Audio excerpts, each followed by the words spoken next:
Hello বন্ধুরা, শিক্ষা and টিউটোরিয়ালের পক্ষ থেকে তোমাদের সবাইকে স্বাগত।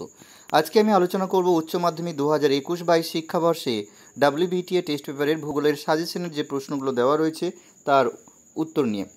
প্রথমে বলে নিয়ে এখানে তোমাদের ভাগ করে করে প্রশ্নগুলো দেওয়া ছিল। অর্থনীতি ভূগোল থেকে 71 প্রশ্ন আছে। আমি অর্থনীতি ভূগোল থেকে প্রশ্নগুলোর উত্তর এখানে করে দিয়েছি, তোমরা দেখতে থাকো। প্রথমে পার্ট বি থেকে 1 নম্বরে যে প্রশ্নগুলো রয়েছে সেগুলো আমি লিখে নিয়েছি। একটু বলে নিয়ে সবার আগে ক্ষমা চেয়ে নিচ্ছি। আমার যেহেতু সময় হাতে কম থাকার জন্য আমি নিজে কোনো কিছু লিখতে পারিনি। আমার স্টুডেন্টদেরই লেখা কোচিংয়ের কোনো তার হাতের লেখাগুলো যাতে তোমাদের পড়তে অসুবিধে না হয়, আমি উত্তরগুলো পড়ে তোমাদের শুনিয়ে দিচ্ছি। তোমরা দেখে দেখে লিখতে পারো, তবে যদি কোথাও অসুবিধা হয় বুঝতে, তাহলে কিন্তু তোমরা শুনে শুনে লিখে নেবে বা শুনে শুনে মনে রাখার চেষ্টা করবে।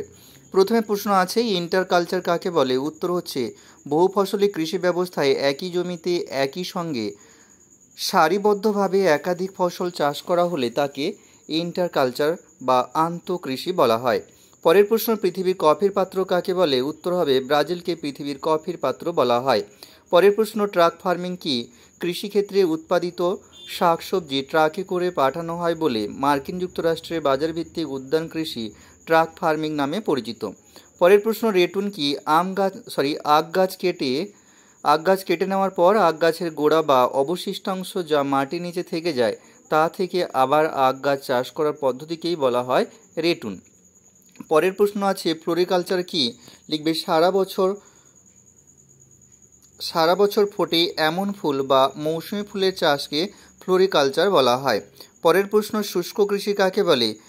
কম বৃষ্টিপাতযুক্ত অঞ্চলে জলসেচের সাহায্য ছাড়া কেবল সামান্য বৃষ্টিপাতের উপর নির্ভর করে খরা সহ্যকারী কৃষি ফসল উৎপাদনকে শুষ্ক কৃষি বলা হয়। বানানটা একটু ভুল আছে, খরার বানানটা তোমরা একটু ঠিক করে নেবে। পরের প্রশ্ন, আর্দ্র কৃষি কাকে বলা হয়? পৃথিবীর যেসব অঞ্চলে নিয়মিত এবং পর্যাপ্ত বৃষ্টিপাত হয় সেই সব অঞ্চলে জলসেচ ছাড়াই কেবল বৃষ্টির জলের সাহায্যে কৃষিকাজ করার পদ্ধতিকে আর্দ্র কৃষি বলা হয়। পরের প্রশ্ন, শস্যাবর্তন কাকে বলে? নির্দিষ্ট কোনো কৃষিক্ষেত্রে বা জমিতে ধারাবাহিকভাবে বিভিন্ন শস্যের পর্যায়ক্রমিক চাষকে শস্যাবর্তন বা শস্য পর্যায় বলা হয়। পরের প্রশ্ন, শস্য সমন্বয় কাকে বলে? উত্তর লিখবে, নির্দিষ্ট পরিমাপকের সাহায্যে নির্মিত কোনো অঞ্চলে মোট কর্ষিত জমিতে, এটা বানানটা পর্ষিত লিখেছে, ভুল লিখেছে, তোমরা কর্ষিত জমিতে লিখবে। এক বা একাধিক শস্যের আদর্শ এবং প্রমাণ্য অংশীদারিত্ব দারিত্বকে শস্য সমন্বয় বলা হয়। পরের প্রশ্ন দিয়েছে, পোমাম কালচার কাকে বলে? উত্তর লিখবে, সারা বছর পাওয়া যায় এমন ফলের চাষ বা ঋতুভিত্তিক ফলের চাষকে পোমাম কালচার বলা হয়। পরের প্রশ্ন, অপারেশন ফ্লাড কি? লিখবে, 1970 খ্রিস্টাব্দে ভারত সরকার গঠিত ন্যাশনাল ডেয়ারি ডেভেলপমেন্ট কর্পোরেশনের সাহায্যে দুধ উৎপাদন সমন্বয় সংস্থার মাধ্যমে ভারতীয় দুধ উৎপাদনে যে অভাবনীয় অগ্রগতি দেখা যায় তাকেই বলা হয় শ্বেত বিপ্লব বা অপারেশন ফ্লাড। পরের প্রশ্ন, হেক্টর প্রতি গম ও ধান উৎপাদনে ভারতের প্রথম স্থান অধিকার করে কে আছে? লিখবে, হেক্টর প্রতি গম উৎপাদনে ভারতের প্রথম স্থান অধিকার রাজ্য হচ্ছে পাঞ্জাব, আর ধান উৎপাদনের প্রথম স্থান অধিকারী রাজ্য হচ্ছে পাঞ্জাব। আমি এখানে একটু বলে নিই, তোমরা মনে রাখতেও পারো। হেক্টর প্রতি ধান উৎপাদন হয় পাঞ্জাবে 3998 কেজি, আর গম উৎপাদন হয় হেক্টর প্রতি 4704 কেজি। পরের প্রশ্ন আছে, চীনের ধানের ভাণ্ডার কোন অঞ্চলকে বলা হয়? লিখবে, চীনের ধানের ভাণ্ডার বলা হয় হুনান প্রদেশকে। পরের প্রশ্ন আছে, দক্ষিণ ভারতে বাজরা কি নামে পরিচিত? রাগি নামে পরিচিত। শ্বেত বিপ্লব কাকে বলে? 1970 খ্রিস্টাব্দে ভারত সরকার গঠিত ন্যাশনাল ডেয়ারি ডেভেলপমেন্ট কর্পোরেশনের সাহায্যে দুধ উৎপাদন সমবায় সংস্থার মাধ্যমে ভারতের দুধ উৎপাদনে যে অভাবনীয় অগ্রগতি দেখা যায় তাকেই বলা হয় শ্বেত বিপ্লব। পরের প্রশ্ন, সবুজ বিপ্লব কি? লিখবে, 1906 দশকের মাঝামাঝি সময়ে কৃষিক্ষেত্রে নতুন প্রযুক্তি ব্যবহারের ফলে শস্য উৎপাদনে যে অভাবনীয় অগ্রগতি দেখা যায় তাকেই সবুজ বিপ্লব বলা হয়। পরের প্রশ্ন আছে, অলিরিকালচার কি? লিখবে, শাকসবজি চাষকে অলিরিকালচার বলা হয়। পরের প্রশ্ন, গোলাপি বিপ্লব কাকে বলে? চিংড়ির বিপুল পরিমাণ উৎপাদন বৃদ্ধিকে গোলাপি বিপ্লব বলা হয়। ICAR এর পুরো নাম কি? লিখবে, Indian council of agriculture research. পরের প্রশ্ন, ইন্টার কালচার কি? লিখবে, গৃহস্থালী কৃষি ব্যবস্থায় একই জমিতে একই সঙ্গে সারিবদ্ধভাবে, ভুল পড়লাম, ক্ষমা চাইছি, এটা গৃহস্থলী হবে না, বহু ফসলি হবে। বহু ফসলি কৃষি ব্যবস্থায় একই জমিতে একই সঙ্গে সারিবদ্ধভাবে একাধিক ফসল চাষ করা হলে তাকে ইন্টারকালচার বলা হয়। পরের প্রশ্ন, স্থানান্তর কৃষি ব্রাজিলে কি নামে পরিচিত? স্থানান্তর কৃষি ব্রাজিলে রোকা নামে পরিচিত।